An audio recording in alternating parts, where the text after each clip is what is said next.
Kita langsung saja ya ke materinya. Perkembangbiakan tumbuhan dengan umbi.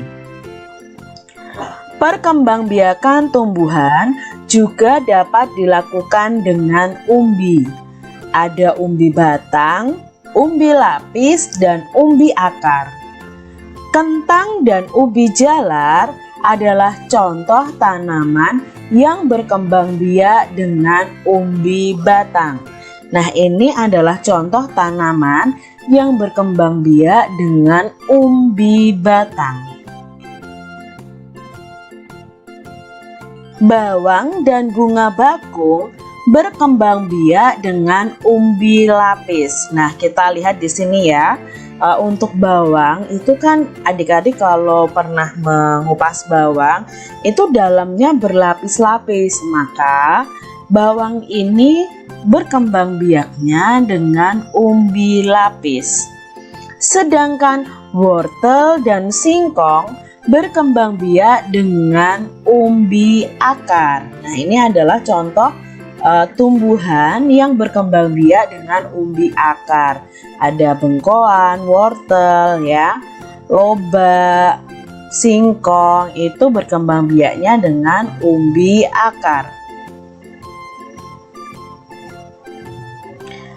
Apa persamaan dan perbedaan yang terlihat dari umbi lapis, umbi akar, dan umbi batang?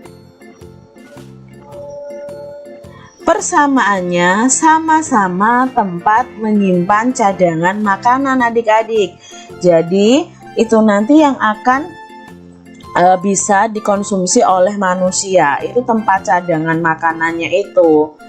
Nah, perbedaannya umbi akar itu menyimpan cadangan makanannya itu di akar, sedangkan umbi batang menyimpan cadangan makanannya di batang, dan umbi lapis menyimpan cadangan makanannya di biji. Misalnya umbi lapis bawang merah.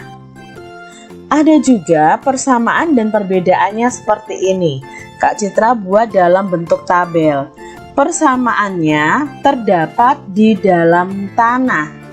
Ya. Lalu persamaan yang kedua, tempat menyimpan cadangan makanannya sama. Nah, yang ketiga dapat digunakan sebagai alat perkembang biakan. Untuk perbedaannya, umbi batang itu terbentuk dari batang yang mengembang. Kalau umbi akar terbentuk dari akar yang mengembang. Umbi lapis terbentuk dari lapisan daun yang bersusun bertumpuk-tumpuk ya, yang tersusun bertumpuk-tumpuk. Lalu umbi batang tumbuh tunas pada bagian umbi batang.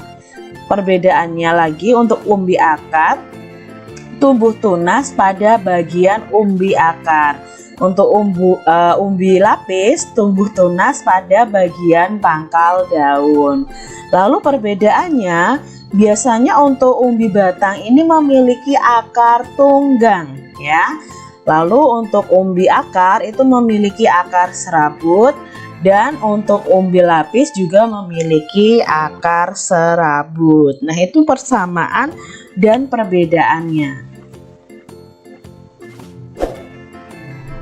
Ini adalah contoh perkembangbiakan tumbuhan bawang merah. Nah, adik-adik, bawang merah berkembang biak dengan cara kawin dan tanpa kawin.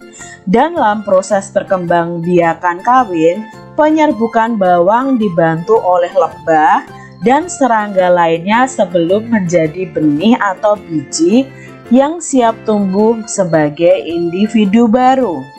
Namun proses ini memakan waktu yang lama, sehingga bawang merah sangat jarang berkembang biak dengan cara ini. Selain dengan cara kawin, bawang juga berkembang biak dengan cara tidak kawin, yaitu dengan umbi lapis. Umbi lapis adalah tumbuhnya tunas pada sela-sela lapisan umbi.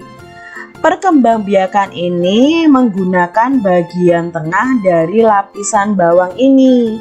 Dengan menanamnya, maka akan diperoleh individu baru dari bawang merah tersebut. Cara ini adalah cara yang paling cepat yang digunakan untuk memperoleh tumbuhan bawang yang baru karena prosesnya cukup sederhana. Jadi kita tinggal menanam aja bawangnya adik-adik. Nah, nanti bawangnya sendiri akan bertumbuh seperti ini alurnya. Menanam umbi batang atau singkong tergolong yang paling mudah adik-adik. Kita tinggal memotong batang tersebut lalu menanamnya.